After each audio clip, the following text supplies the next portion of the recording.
पहरावर की जमीन न मिली तो उतरेंगे सड़कों पर, पूर्व मंत्री ने दी चेतावनी। रोहतक के पहरावर गांव की जमीन ब्राह्मण समाज को दिए जाने का मुद्दा अब प्रदेश भर में राजनीतिक रंग लेने लगा है। रोहतक के सांसद डॉक्टर अरविंद शर्मा द्वारा पहरावर जमीन गौड़ ब्राह्मण संस्था के नाम हस्तांतरण करने का मुद्दा उठाए जाने के बाद प्रदेश भर का ब्राह्मण समाज लामबद्ध होने लगा है।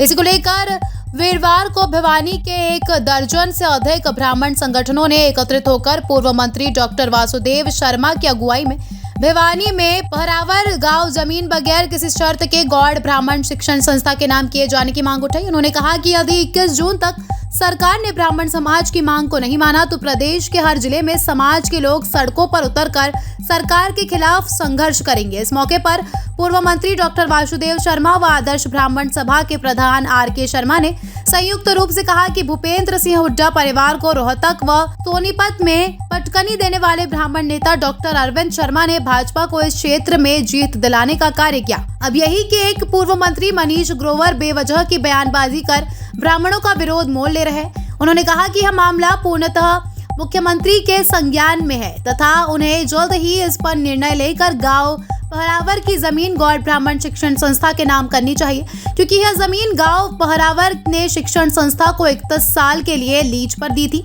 लेकिन अब सरकार पहरावर की मलकियत नगर निगम के तहत आने के कारण 8 करोड़ रुपए जमीन ट्रांसफर की एवज में सरकारी खजाने भरने के लिए मांग कर रही है, जो कि शिक्षण संस्था पर बेवजह का बोझ है। ऐसे में बगैर किसी शर्त के सरकार को शिक्षा के मंदिर के लिए जगह ट्रांसफर करानी चाहिए। इसके साथ ही ब्राह्मण संगठनों से जुड़े हुए प्रतिनिधियों ने एक सुर में कहा कि पूर्व मंत्री मनीष ग्रोवर द्वारा सांसद डॉक्टर अरविंद शर्मा के खिलाफ गलत बयानबाजी का भी विरोध करते हैं। इसके लिए मनीष ग्रोवर को समाज के सामने डॉक्टर अरविंद शर्मा को माफी मांगनी चाहिए। भिवानी से सोमवीर शर्मा की रिपोर्ट। नहीं बताएंगे जो हमारा समाज इकट्ठा था, जो रोहतक में जो पहरावर की उसमें था, तो उसमें उसने अपने परिवार के सामने सारी बातें रखी है और खोल के रखी है।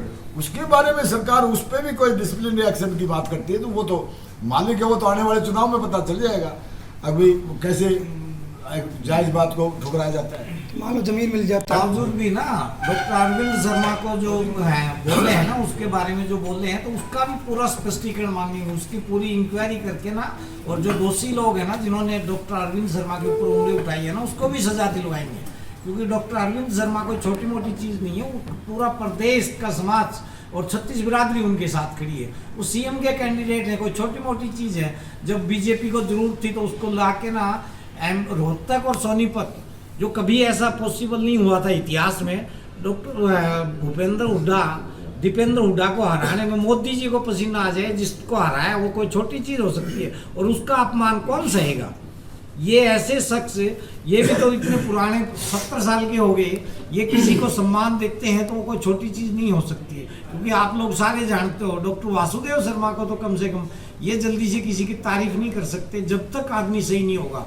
नहीं तो ये कितना भी आदमी हो उसको जो है वैसे ही बताएंगे। तो हम ये कहेंगे डॉक्टर अरविंद शर्मा का जो अपमान हुआ है उसको हम किसी भी हालत में बर्दाश्त नहीं करेंगे।